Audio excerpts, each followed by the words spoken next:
process, materials scattered the desk.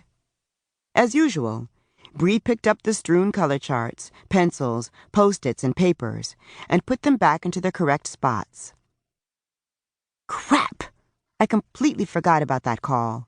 Yvonne hurried over to her desk in the working corner of her office. Lady Entrepreneur magazine wanted to start a lifestyle section, which would include design tips. Yvonne wanted to be the person who supplied the articles. Lady Entrepreneur had a wide circulation. Women all over the country subscribed to the magazine, which provided everything from tips for running a business to interviews with successful women on its pages. Of course, she wanted those same women to think of her when they thought of interior design. "That's why I'm here," Bree said. A recent graduate of design school, they'd met when Yvonne hired Bree as an intern the summer before. After graduation, Yvonne had snatched up the brilliant designer immediately. "Besides, you've got a good excuse. I can imagine your head is elsewhere." Bree grinned and squeezed her hands together in front of her chest. Bree's curly hair was worn in a cute pixie cut, and her brown eyes sparkled with excitement behind a pair of black-framed glasses. "I know. I've been busy thinking about what I need for my first meeting with Sandra Covington." "I'm not talking about that. I mean your proposal over the weekend. The way Nathan surprised you. That was so romantic." "Yes, the proposal." You'd think saying yes to the man she loved after he proposed via the Jumbotron at the Atlanta Braves game wouldn't slip her mind. Honestly, she was still getting used to the idea of being engaged. For the past 6 years, she'd been a single mom and business owner. Now she was part of a team. Of course, she would have a hard time believing it. Nathan Lang, home improvement television star, boy next door's sex symbol, and all-around good guy, was her fiance. She couldn't be happier.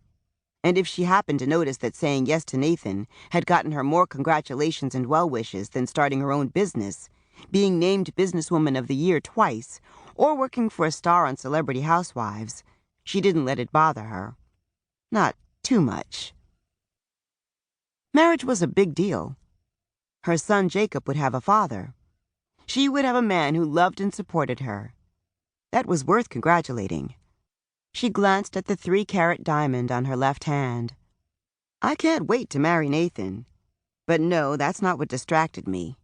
Now that I've got Sandra's account, I want to make sure I don't let any other project slip through the crack. "That's what you have me for," Bree said. "As your administrative assistant, I'm determined to keep you on track. But once you and Nathan get the television show, I may need an assistant for all the work that's going to come your way." Yvonne knocked 3 times on the oak surface of her desk, then crossed her fingers. "I hope so. The television show is still up in the air." She'd met Nathan on the set of Celebrity Housewives, where he'd worked as the contractor. The disagreements and attraction between them had sparked almost instantly. So much so, they'd stolen every scene they were in. Their chemistry had given Nathan's publicist the idea they could be the new helm of a home improvement show. While Yvonne had never thought about television, she wasn't one to turn down the opportunity to grow her business even further. She'd once been forced to accept whatever scraps she could get from the person who claimed to love her. Not anymore. Neither she nor her son would ever be in that position again. "You guys will get it." "Maybe, but until then I can't forget what got me here in the first place. No matter what happens with me and Nathan, Yvonne Cable Designs is and always will be my priority. I fought too hard to build my brand to this point to let it go just because I'm getting married." "But you will be making time to plan your wedding." "You know it." "I'd expect nothing less." Bree looked at her cell phone. 5 minutes until the call. I'll leave you alone so you can get ready."